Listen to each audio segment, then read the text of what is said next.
অথাত ব্রহ্ম জিজ্ঞাসা কি? অথাত ব্রহ্ম জিজ্ঞাসা হলো ব্রহ্মসূত্রের প্রথম সূত্র, অর্থাৎ ব্রহ্ম সম্বন্ধে জিজ্ঞাসা। ব্রহ্ম অর্থাৎ ভগবান।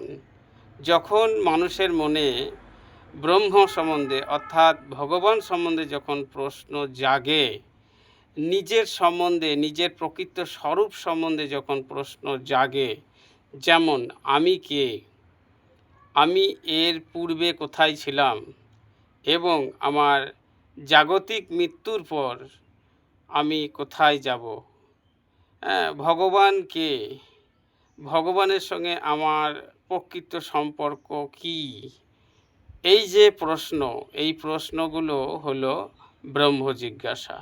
অর্থাৎ ব্রহ্ম, আত্মা, পরমাত্মা এবং স্বয়ং ভগবান সম্বন্ধে যখন আমাদের মনের মধ্যে প্রশ্নের জাগরণ হয় বা মনের মধ্যে প্রশ্ন জাগে, তখনই আমাদের শুরু হয় অথাত ব্রহ্ম জিজ্ঞাসা।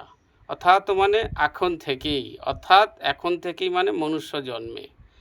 অর্থাৎ জগতের ৮৪ লক্ষ জীবজনী রয়েছে এবং মনুষ্য জন্ম হচ্ছে এই ৮৪ লক্ষ জীবজনীর মধ্যে শ্রেষ্ঠ, এবং ৮০ লক্ষ জনির পরেই মনুষ্য জন্ম শুরু হয়। কিন্তু কোনো জন্মেই কীটপতঙ্গ বা গাছপালা বা পশু পাখি কোনো জন্মেই কিন্তু এই ব্রহ্ম জিজ্ঞাসা হয় না। অর্থাৎ কোনো জন্মেই পশু পাখির মনে কিন্তু কখনোই এই প্রশ্ন অর্থাৎ ব্রহ্ম জিজ্ঞাসা মনের মধ্যে উদয় হয় না। একটা কুকুর কখনোই মনে করে না আমি কে, আমি কোথা থেকে এলাম, ভগবানের সঙ্গে আমার কি সম্পর্ক। তো এইভাবে একটা পশু পাখির মনে এই ব্রহ্ম জিজ্ঞাসা কিন্তু কখনোই হয় না। একটা ব্রহ্ম জিজ্ঞাসা তখনই হয় মানুষের মধ্যে, অর্থাৎ মানুষের মধ্যেই এই ব্রহ্ম জিজ্ঞাসা সৃষ্টি হয়। তবে আবার সব মানুষের মধ্যেও হয় না। যে সমস্ত মানুষ তমগুণের অধিকারী, যারা তমগুণে আচ্ছন্ন, আবার যে সমস্ত মানুষ রজগুণে আচ্ছন্ন, তারা সাধারণত জাগতিক তারা সাধারণত জাগতিক ভোগবিলাসে লিপ্ত থাকে, এবং তমগুণে অন্ধকারাচ্ছন্ন জগতে তারা লিপ্ত থাকে।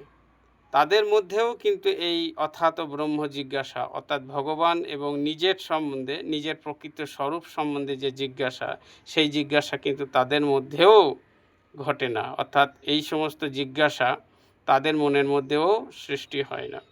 একমাত্র সেই সমস্ত মানুষ যারা সত্ত্বগুণে রয়েছে, বিশেষ করে যারা সাত্ত্বিক জীবন যাপন করে, যারা ভগবান সম্বন্ধে জানার একটু ইচ্ছা জাগে, নিজের সম্বন্ধে, নিজের প্রকৃত স্বরূপ সম্বন্ধে জানার ইচ্ছা জাগে, এবং ইচ্ছা তখনই জাগে সেই মানুষ যদি সত্ত্বগুণের অধিকারী হয়। অর্থাৎ মানুষ যখন ক্রমে ক্রমে তমগুণ থেকে রজগুণ, রজগুণ থেকে সত্ত্বগুণে যখন উন্নীত হয়, তখনই এই অথাত ব্রহ্ম জিজ্ঞাসা সৃষ্টি হয় মনের মধ্যে। তখন সে প্রশ্ন করে আমি কে, আমি কোথা থেকে এলাম, এবং মৃত্যুর পর আমি কোথায় যাব, ভগবান কে, ভগবানের সঙ্গে আমার কি সম্পর্ক, ইত্যাদি ইত্যাদি যে প্রশ্ন, এগুলোই হলো ব্রহ্ম জিজ্ঞাসা।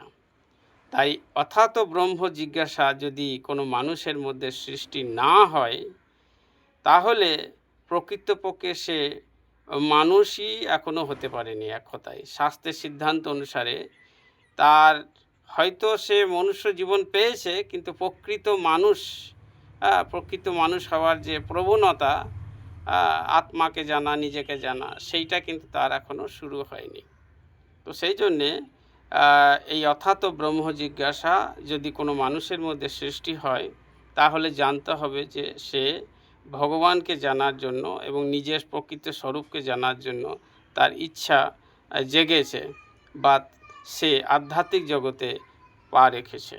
হরে কৃষ্ণ। এই বিষয়ে আপনাদের কোনো মতামত থাকলে অবশ্যই জানান, কমেন্ট করুন, বেশি বেশি করে শেয়ার করুন পেজটাকে, এবং ফলো করুন পেজটাকে, যাতে করে নিয়মিত আপনারা ভিডিও পাবেন সনাতন ধর্মের বিভিন্ন টপিকের উপরে।